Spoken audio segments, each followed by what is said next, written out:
Hello, I'm Bill Stedman, the manager of the Member Services Department at ACI Clinical, a WCG company. Our organization is a leader in the formation of the management of expert committee and strategic consulting solutions.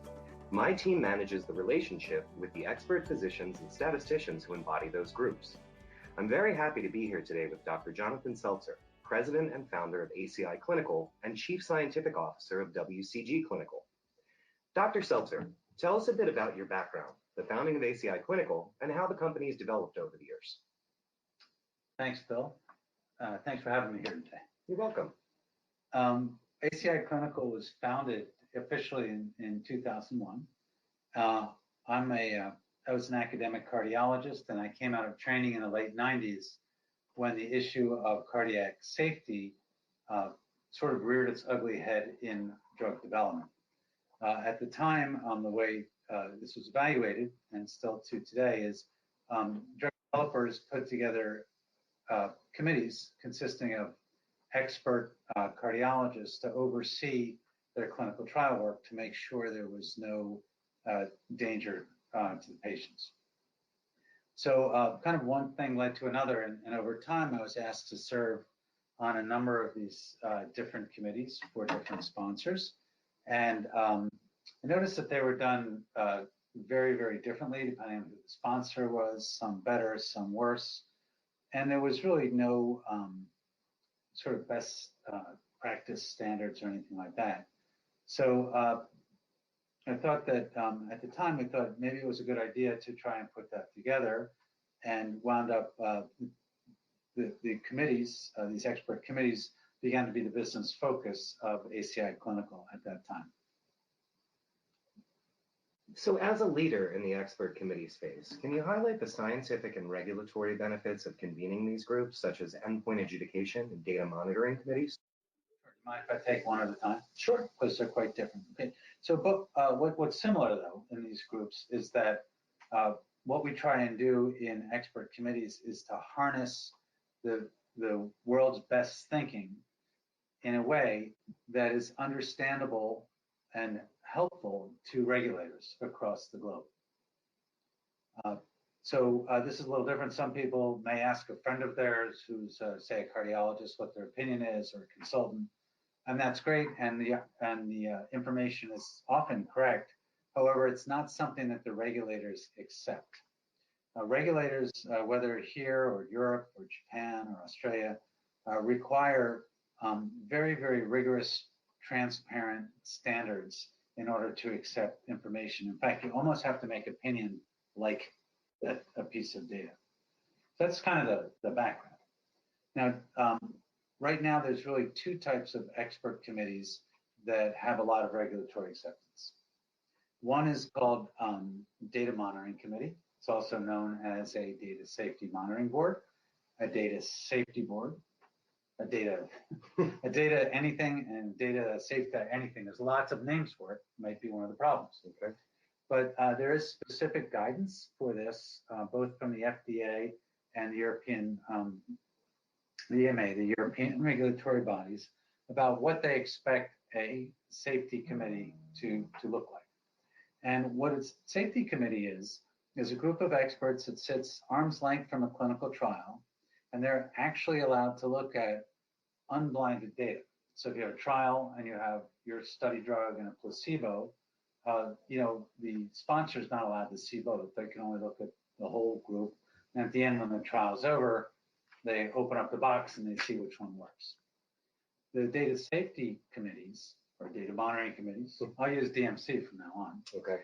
The DMCs look at this, look at the entire trial as it's unfolding, in case there's something wrong with one of the study arms. For instance, let's say you're doing a trial of an antibiotic, and you see that in one arm of the trial, say that the usual care versus the new drug, the new drug is causing all sorts of really bad side effects. Okay, and it's not really working much better than the old drug. It's really sort of unethical to let that trial continue. So in that case, the data monitoring committee would recommend that you stop the trial. On the other hand, let's say they looked at the data And the new drug was curing the disease at a much higher rate than the old drug. Well, it's kind of unethical to leave people on the old drug. In that case, they may also recommend that you stop. Okay? Most of the time they look at safety, but it's always a risk-benefit decision. When you have data monitoring committees, the good news is most of the time they look at the data, and almost all the trials we run today are really pretty safe by the time they get to later phase. And they stop or meaningfully modify a trial about 1 in 10 times. But the regulators require that you have these types of committees in certain type of circumstances. If you have vulnerable populations, children, elderly, maybe uneducated, can't understand a consent. If you have a drug with a known toxicity, for instance, if you're doing a drug trial and you know that it might cause blood problems, you should probably have a hematologist overlooking. If a drug is brand new, we don't even know what's going on with it. So it's a new molecular entity. Anything could happen, so you have to pay special attention to it. Likewise, if there's a drug where it's a really long trial, often the people at the company change in and out because it's such a long trial. The investigators switch in and out, so it's important to have a committee that has a stable view of the safety of the compound. So those are some of the indications for which are required. And then many sponsors choose to have one anyway, just because they feel it's the best practice to have additional oversight on the clinical trial. So those are the data monitoring committees. Okay. How about endpoint adjudication committees? They're a little different. Okay. So I think we've all been maybe, heard of sort of seeing at people with the same symptoms. Everybody in the same family kind of gets a cold. And one person's doctor says it's a cold. Another person, the doctor says it's the flu. Another one says it's a viral syndrome. And maybe somebody has a walking pneumonia, thrown in, or allergies. And everybody looks the same. So this happens also in clinical medicine. People come in, say, with a syndrome that seems like heart failure or chest pain or pneumonia. And different people in different parts of the world or who have trained differently may have different definitions for the same event. So, of course, this is quite confusing to regulators, and they don't know exactly what the patients have.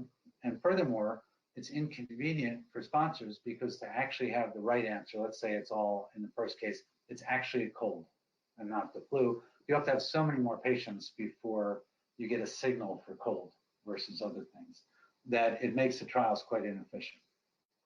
So there's a way that both, it sort of makes the trials more scientifically rigorous as well as more efficient, and that's endpoint adjudication.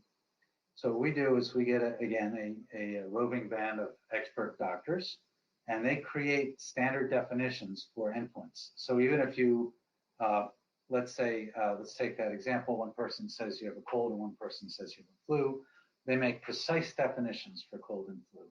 Then they look at the incoming data from the trial and they classify patients very, very specifically, thereby lending great precision to the study endpoints, making regulators quite comfortable and potentially actually shrinking the size of the study. So as clinical trials and expert committees has evolved, so has ACI Clinical. Now that we're part of the WCG family of companies, can you talk a bit about the synergy of services that are available to prospective clients from a customer's perspective? So I think what WCG represents is the services that CROs don't really specialize in. So CROs generally, they help study enrollment, they get patients in the study, they get their data in, they may do, some of the calculations for your NDA submission or clinical study report, but they don't really specialize in sort of these arm's length services. So, the CRO sort of works for the sponsor, whatever the sponsor tells them what to do, they do it. Whereas at WCG, we sort of specialize in maintaining our independence, which is actually what the regulators want you to do. So for instance, in our IRB services, it's obviously very independent. In fact, CROs are not even allowed to have IRBs. And likewise, in our group, we specialize at, independent expert thinking. So the advice we sometimes have to give are things that would be very detrimental to the business of a CRO. So we like to maintain that separation along with many, many other services that the WCG family of companies provides. That's excellent.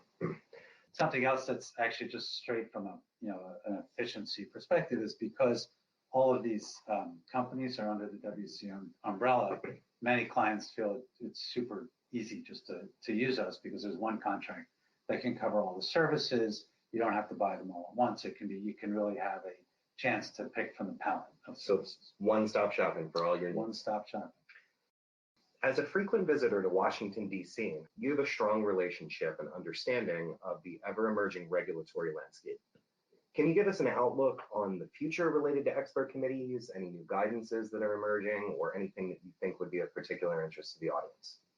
Yeah, expert committees are really relatively new in drug development. So the first guidance that came out was in 2007, so they're 12 years old, in the regulatory space. And in endpoint adjudication, it's really beginning to filter its way through. So I think, really what we're seeing is certainly in the Europeans, they're having increasing reliance, and they're very vocal about that, on expert opinion to advise what they see, to advise them on how to think about things.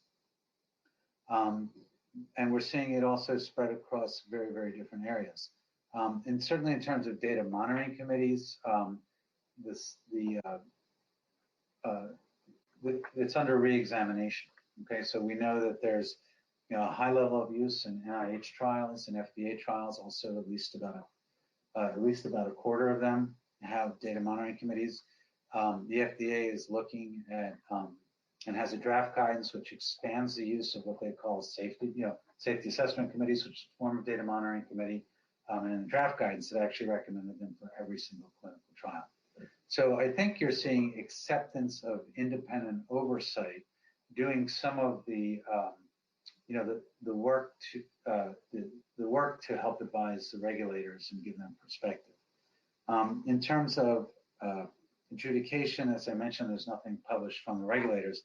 However, the last few years, we have seen an increase in publication around best practices in adjudication. Ourselves here, we were fortunate enough to be asked to author a paper both with the Center for Drugs as well as Center for Devices on best practices in endpoint adjudication. Excellent. One more experience is that what we're seeing in the marketplace is that adjudication used to be traditionally really big trials, big cardiovascular trials. Those are ending, but they're big and expensive, and they still absolutely require adjudication. But what we've seen is a move toward much smaller numbers of events that are in a much broader range of therapeutic areas. So I think if we looked across our just roster of clients now, it would certainly be in the tens, if not scores, of different therapeutic areas for which we're performing adjudication. Right. So Dr. Seltzer, thank you very much for making the time to chat today and sharing your insight and experience. Our thanks to all of you listening as well, and we hope that you've gained some new insight and interest in this topic. For more information, please visit our websites at www.aciclinical.com and www.wcgclinical.com.